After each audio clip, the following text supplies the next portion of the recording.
Thank you for downloading this edition of Wartime. Remember, as always, Wartime is fully supported by contributions from listeners like you. For more information, please visit wartimepodcast.com. I hope you enjoy the program.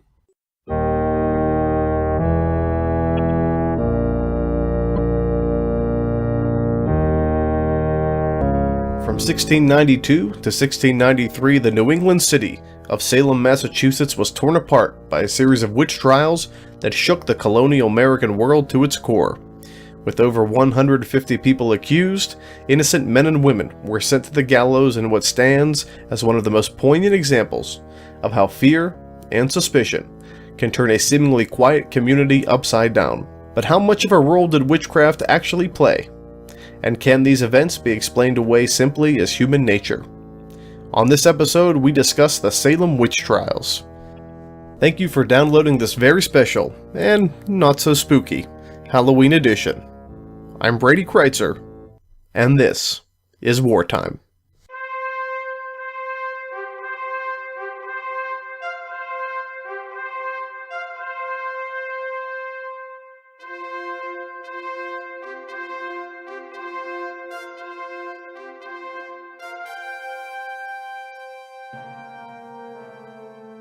Hello ladies and gentlemen, and welcome to this very special Halloween edition of Wartime. I'm your host, Brady Kreitzer. In Season 1 of the series, we're discussing the colonial frontiers of North America, the people and events that shaped it, and the places and ideas that changed its history forever. As always, remember, history is best when it's shared, and you can follow me on Twitter at Brady Kreitzer, on my author's website, bradykreitzer.com, and of course, your home for everything Wartime on the web, wartimepodcast.com. On today's episode, we're taking a look at easily one of the most popular, controversial, and misunderstood topics in all of colonial American history. That is, of course, Salem and its vaunted witch trials. It is inevitable when you talk about colonial American history, particularly when the calendar gets around to the end of October, that this topic rears its ugly head. And while it is a bit out of the scope of Series 1, we certainly will be discussing some interesting frontiers in colonial America. Perhaps not physical frontiers, but certainly the frontiers of emotion, passion, power, economics, and politics. The Salem Witch Trials have always captivated American imagination. That's nothing new. Almost since the moment they've ended, people have looked back at them and wondered, how could such a travesty occur? How could the modern world in 1692 be driven to the brink of madness in such a way that dozens of people were killed, and mass hysteria was able to reign across a colony?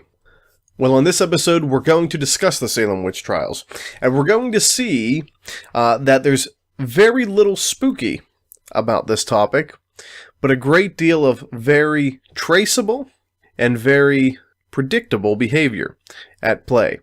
Now, if you're seeking the supernatural, if you're seeking the ghostly, if you're seeking the spiritual, this may not be the discussion for you. But if you're interested in where these events come from, and more importantly, what they tell us about the colonial American world, then Wartime Podcast is your place to be. Now, let's first talk about why the Salem Witch Trials seem to seep into all facets of American popular imagination. As I've mentioned earlier, it never fails. Even if you've never considered history, even if you've never considered the events that shaped our past, the Salem Witch Trials always seem to emerge as a point of interest. It seeps into literature, it seeps into film, it seeps into music. These events of 1692 and 1693 have left an indelible mark on the American popular conscience. And it makes you wonder, when will it go away? Will it ever go away? And will it ever stop being applicable to the modern world.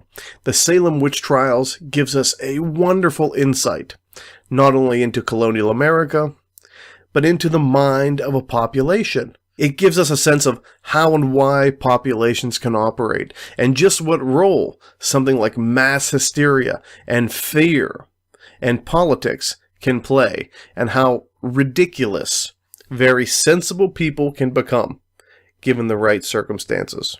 It's very clear to me, from my experience, that if you aren't hooked on history yet, the Salem Witch Trials are typically what will bring you in.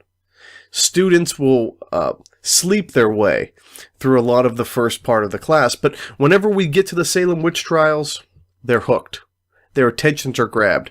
It might be because they're interested in hearing about spectral evidence, right? About the supernatural, about the great beyond. But as Ebenezer Scrooge famously said, there's more gravy than of grave about you. Think about the idea.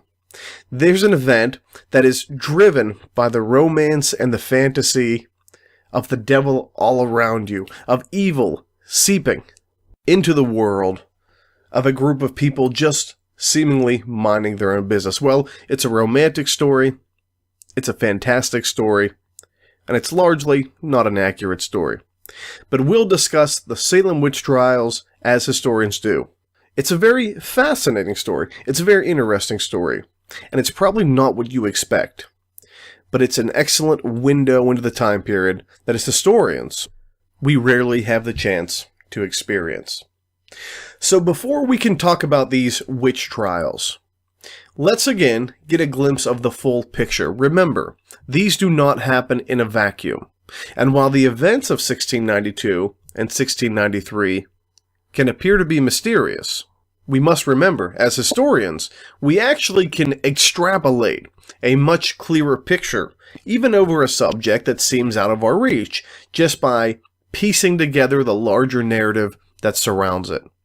So let's talk first about New England in the 17th century. What makes these people tick? Why do they do what they do?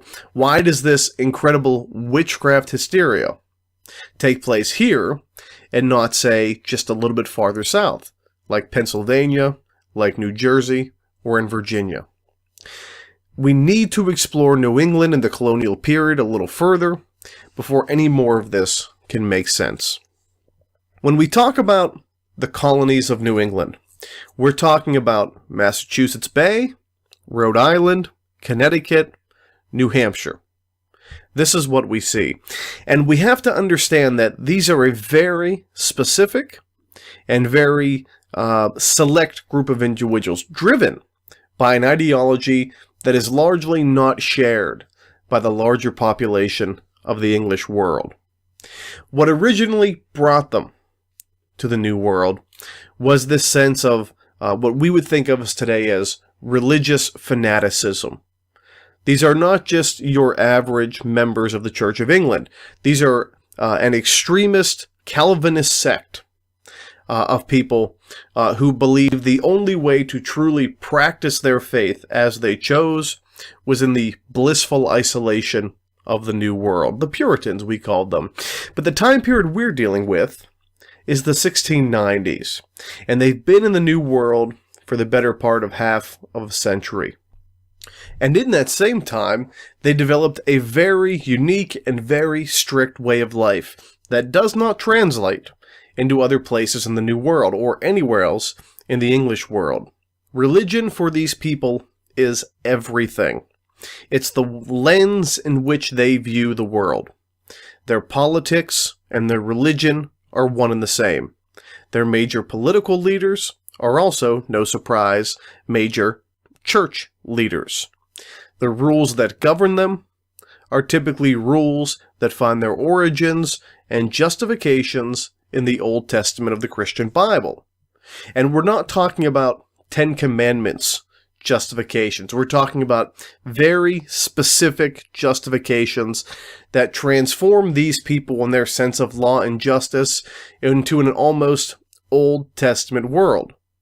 It's a male-dominated world, as the Old Testament prescribes. So, Everything about these people is based in religion, and that will implant a certain amount of specific traits that will allow something as seemingly far out as the Salem Witch Trials to emerge. Number one, they are not what we would consider an inclusive society. We always have this idea that the Puritans of the New World went to North America seeking religious freedom, but again, that's not necessarily reflected in the historical record. They're really seeking religious isolation. They don't want to be around other peoples. They don't want to perhaps absorb other people's cultural traits and values. They want to do what they want to do, and that's all. So what I'm saying is, Puritan New England is an incredibly introverted society. They have very little patience for outside perspectives, and they are naturally suspicious of anyone who is different than them. Now, we really need to take that to the nth degree to understand exactly how Puritan New Englanders view outsiders, because it's almost built in their cultural DNA to look at someone who doesn't look like them, doesn't sound like them, and doesn't worship like them, and view them not only as an outsider, but as an entire threat to their way of life. We can't stress that enough. And for them, again, the Bible is led in an extraordinarily literal way. They do not, for example, listen to music outside of a church setting. They believe that music is a vice, and to give in to your, perhaps, desires to hear a tune would be to allow all vice, and therefore worldly sins, into your world. Church for them is 2 to 3 hours per day, twice a week, Wednesday and Sundays, and you do not miss a sermon.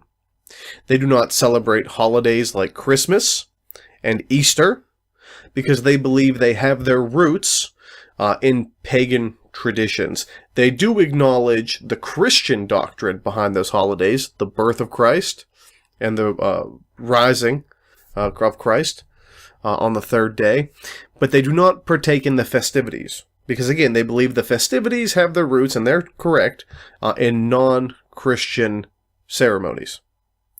So these are a people that are outliers even in their own time. They're conservative in an extremely conservative time. And that says a lot about them, because again, it's that built-in suspicion of people who are different than them, who are unlike them, that really guides a lot of their policies and a lot of politics.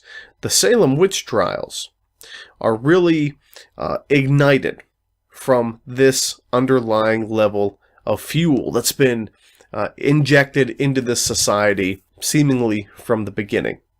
When you look at families in New England, you also see this manifesting itself in that way. Children, by the age of 6, are expected to do the work in some way, shape, or form that adults will do. Boys will be outside working. Girls will be inside doing housework with their mothers, cooking, cleaning, sewing, you name it. The phrase, idle hands are the devil's workshop, really has its origins here in New England, because they believe that if children aren't working, if they aren't busy, then they are susceptible to what we'll call the invisible world. And to the people of New England, to the people of Salem, for example, the invisible world was a very real thing. It was all around them. They believed that surrounding you on a constant basis, 24 hours a day, there were demons, there were devils, and yes, there were spirits from beyond, but all of them, for the most part, sought to infiltrate your mind and inflict as much damage on your soul as possible. Now, a good Puritan man or a good Puritan woman could fend off their attacks. When we say these invisible beings surround you, they truly believe it. As plain as the sun comes up in the morning and the stars come out at night. They believe they are surrounded by evil all the time. They believe children are the most susceptible. It's why they must work and be diligent. Because good Puritans can't fall victim to this evil that surrounds them. But If you begin to stray from the wisdom that the Old Testament provides, then you are, in fact, opening yourself to these evil spirits, and you can be what they would describe as afflicted. Now remember, they don't have microscopes. They don't have magnifying glasses. They can't see things like germs and microbes, so they simply don't know what they are.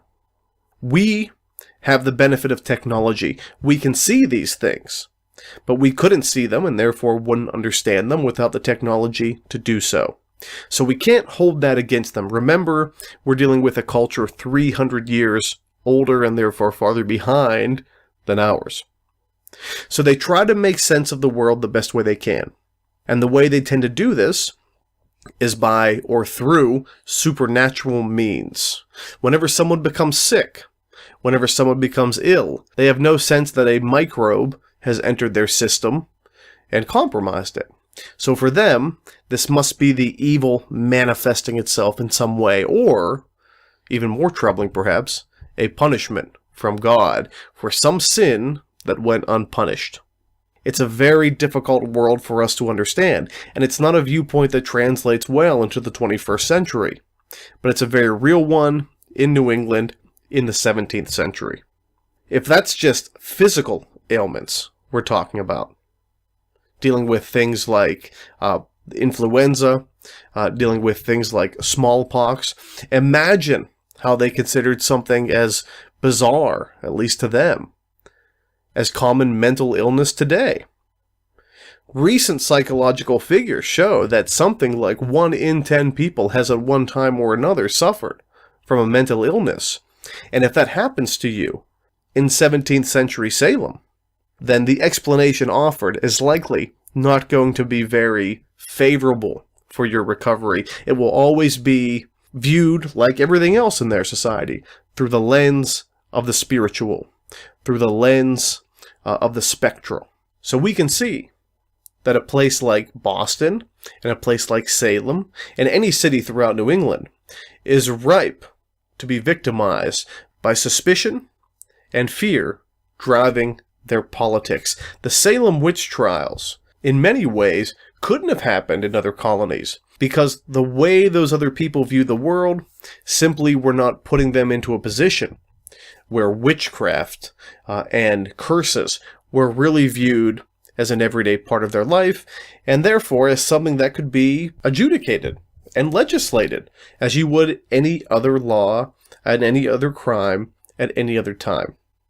So let's talk about the Salem Witch Trials. We'll talk about the events, we'll talk about the major players, we'll talk about how this seemingly bizarre incident will spiral out of control and explode to a level that no one ever anticipated. We'll then talk about how historians view these events, what we interpret from these events, what we extrapolate from these events, what these events tell us about the conditions of colonial America in the 17th century. We are dealing with a frontier here, but it's a frontier of the mind. It's a frontier of the political world. We have two worlds coming together, the old world and the new, but they're going to manifest themselves in a very different way that with a trained eye, you'll gain an entirely new appreciation for. So let's first talk about the word on everyone's mind. When you hear the name of the town of Salem, it's the first thing you think of. I know that's true for me, and this is coming from a historian, so I know that it's probably true for you and most of the people you encounter and I encounter in our everyday lives. When you hear Salem, you think of one word, and that word is witch. If someone was claimed to be a witch today, it would not be our first instinct to burn them, or hang them, or punish them. I mean, think about this. In the last 4 years, in 2010, we had a major Senate candidate begin a campaign commercial by saying, "I am not a witch." It's Delaware. It's an amazing thing. But at any rate, it's still part of our lives. But where does the notion of a witch being a damnable and punishable event come from? Well, that actually comes not from America, but from Europe. Remember The American colonies are English colonies, and they are an extension of a larger European world. By 1692, there is no sense that the people living in the New World are anything but English subjects. So, this is a very important point for us to understand. The ideas that will guide the events of 1692 in Salem and in other parts of Massachusetts are merely an extension, like every other idea, of the European world. In the 17th century, Europe is beginning to, what I describe as, wind out of a very terrible period of time that really began in about the 13th century, maybe earlier, and went all the way to, in some cases, the 19th century, where witches and witchcraft was something that was believed to be a criminal act and a part of everyday life. Tens of thousands of women, over a period of about 400 years, were executed in some of the most gruesome and terrible ways you could imagine for the crime of being a witch. They were burned, they were hung, they were stretched, they were drowned. You name it, the most creative and disturbing ways of killing someone, of executing someone, were used in Europe. So Europe has this natural affinity. In fact, for about 4 centuries, it was a political certainty, used to maintain power, to gain power, and to keep power. It was governing by fear. That witchcraft and witches were everywhere. It should be no surprise, then, that in 1692, in Massachusetts Bay Colony, that belief was there as well. So again, these events do not happen in a vacuum. They happen in a very interconnected world. I say it a lot, but the Atlantic Ocean is large. However, it's not large enough to stop the spread of ideas. Ideas will traverse that ocean as easily or more easily than any ship ever would. Let's get to 1692. Well, in Massachusetts, really in all of the colonies of New England, you're seeing that it's a time period of great tumult. For a period of about 30 years, you have this series of events, seemingly one after another, after another, after another, that leads to a very real sense of uncertainty and a very real sense of fear in New England, because power is uncertain. You don't know who's in charge. Therefore, you don't feel very safe in your own world. In 1684, back in England, politics of the empire will dictate that Massachusetts Bay will lose its colonial charter. Well, then you have one king replace another, and in 1691 they gain it back. But the issue is, they really effectively have to rebuild the colony in terms of laws, in terms of bureaucracy, in terms of systems, from the ground up. They have to reinstate basic mechanisms of control. Sheriffs, courts, you name it, district justices, things of all sorts that are just in place have to be reinserted when this new charter is finished. So the governor at the time has got a tall task. On top of that, in 1675, and this trickles all the way to 1692, New England is coming out of a very terrible and a very costly and a very bloody war against a number of native tribes in the region. It began with what we call King Philip's War in 1675. There were various incursions with the French in Canada, in which their Indian allies would invade, and in many cases go to war with the people of New England. And again, tensions, we can say, for any number of reasons, are at an all-time high. People on New England collectively, as a society, are on edge. And there is this fear, there is this distinct sense that control and power and stability are something that you just don't have yet. And again, all of things will make the Salem Witch Trials a distinct possibility. It's really a collusion of a lot of very bad events that manifest themselves in this very bad way. So let's talk about the events of 1692. It's important we first understand, when we talk about Salem, we're actually talking about a much more complicated subject than we think, because Salem is effectively divided into two different towns at the time, or at least two different communities. There's Salem Town, that's the one we often think of. It's a coastal community. It deals in commerce from England and other parts of Europe. And then there's Salem Village, which is very different.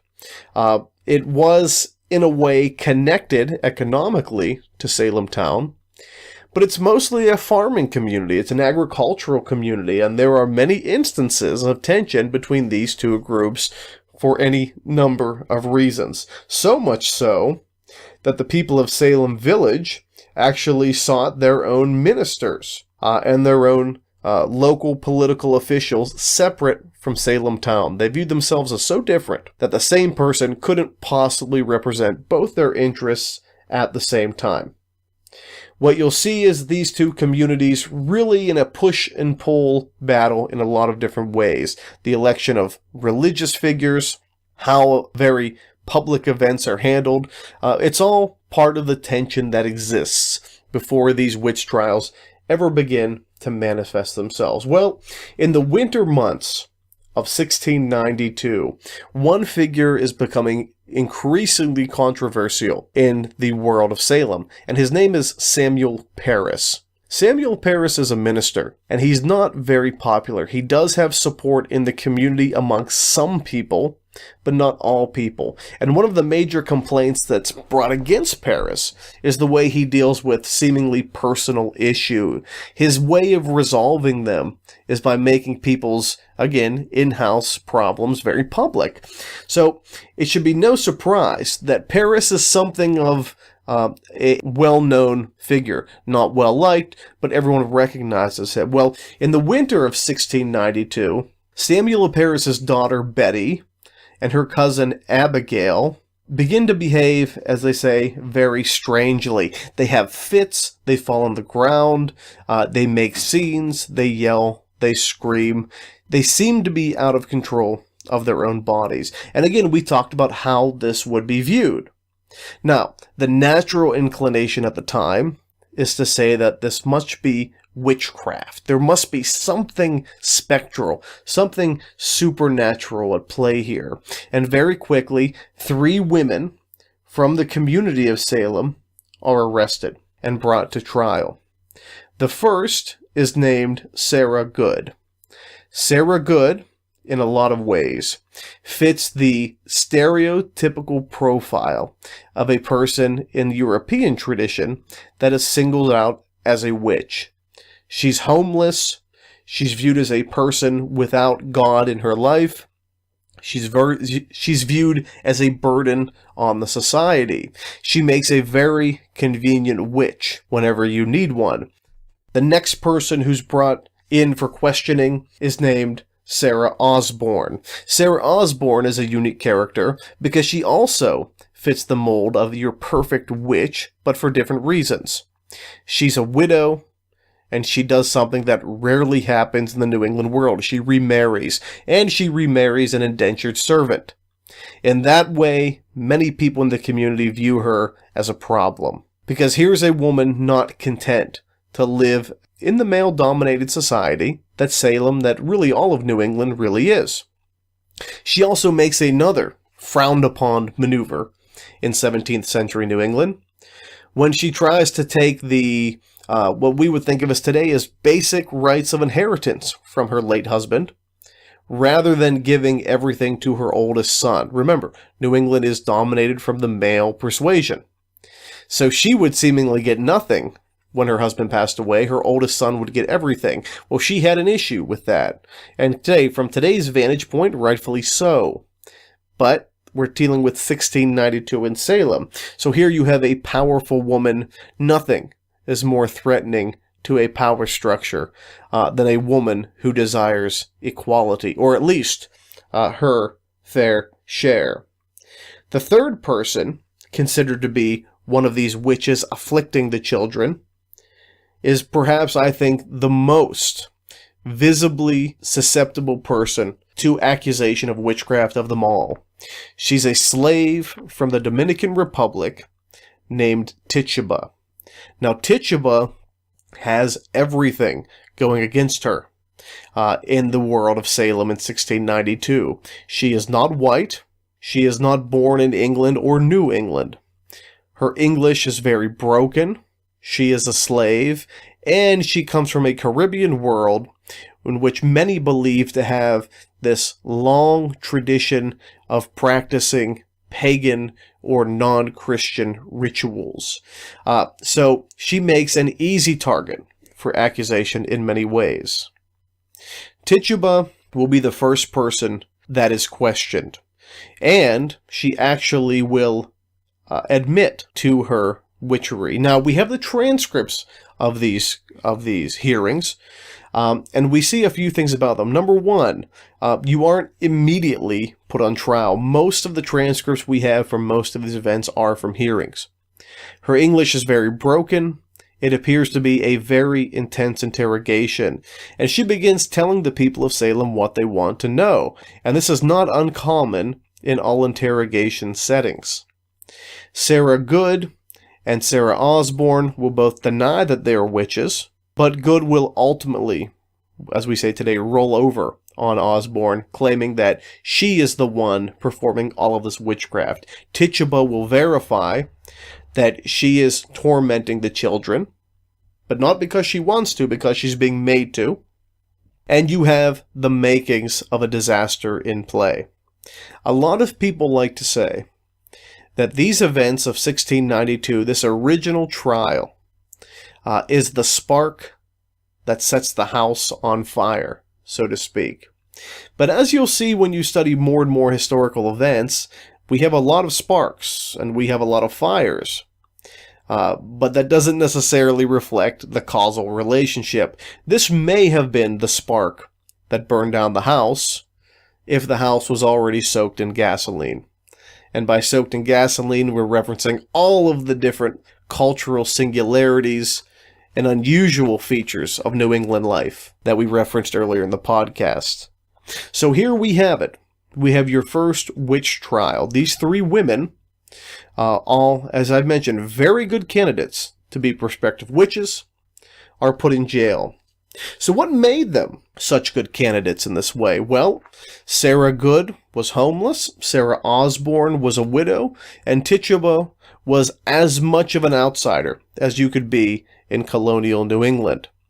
What they all have in common is that they have no one to defend them. And that's the key to finding your witch. That's the key to finding your scapegoat. Put someone on trial that garners no sympathy. Put someone on trial that no one will stand up for and no one will fight for. I think perhaps the most troubling thing, and this is a litany of troubling things, is that the Salem Witch Trials were not held in some cartoon circus court. There were legal protections in place. There were rights in place to ensure that you got a fair trial. And there was a number of methods and a number of steps that every accused person had to sort of work their way through. And all the while, each one failed them. Each one allowed the ludicrous notion that they were a supernatural being that was tormenting and torturing children to be acceptable and therefore punishable. So that's perhaps one of the most troubling things through all of this. And we'll see this happen many more times. The system is seemingly being implemented correctly, but the people who are involved, reasonable, logical, respectable members of New England society, are falling just as easily into the trap of hysteria that we'll eventually see play out. So, how much do we see? Well, again, as we've said, the trial that I just described was only the beginning, because it set off a hysteria that would spread throughout the entire region. All told, when you consider the numbers that you see, this is what ends up in 1692 and 1693. 185 people were accused of being a witch in Salem. 141 of them were women. Of that number, 52 women and 7 men actually went to trial. 26 women and 5 men were convicted. 14 women and 5 men were put to death, executed, for being something that you can't possibly be, a witch.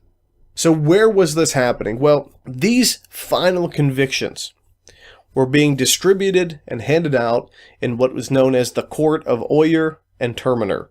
That basically translates to hear and determine. And these were very much impromptu and seemingly temporary courts put in place by the colony of Massachusetts Bay just as a stopgap measure to deal with the basic inadequacies we've already discussed when they're trying to rebuild the bureaucracy and the systems of the colony. How does the madness end after all of that? It'll end whenever courts are forced to stop accepting what we call spectral evidence. That is, evidence of something you can't see, of something that is supernatural. And suddenly, when that evidence is no longer admissible in court, the story changes very dramatically. Within 10 to 15 years of the end of these witch trials, you'll see formal apologies coming out from prominent members of Salem society who handed out some of these punishments. These are, again, logical, reasonable people who, for any number of reasons, were sucked into this utter hysteria that gripped the countryside for the better part of a year. Now, that's the basic story. We don't have time to go into every court case or the way these people were executed, mostly hanging, one man pressed to death with rocks and weights to elicit a confession, which he didn't give. But what's more important for us is, what does this all mean? What will it tell us about people of the time period?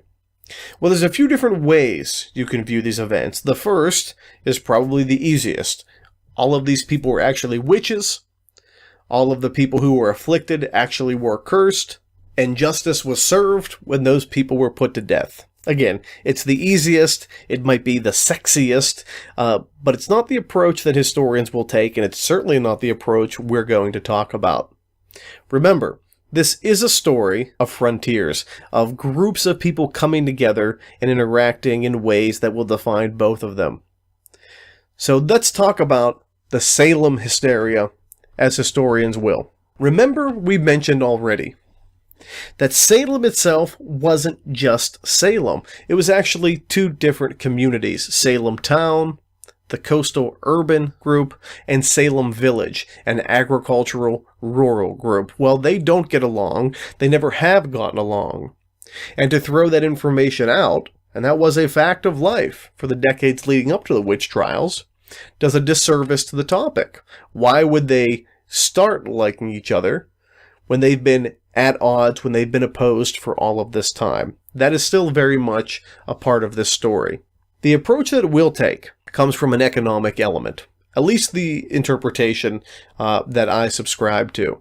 The people of Salem Town and the people of Salem Village have a very rocky relationship, to say the least.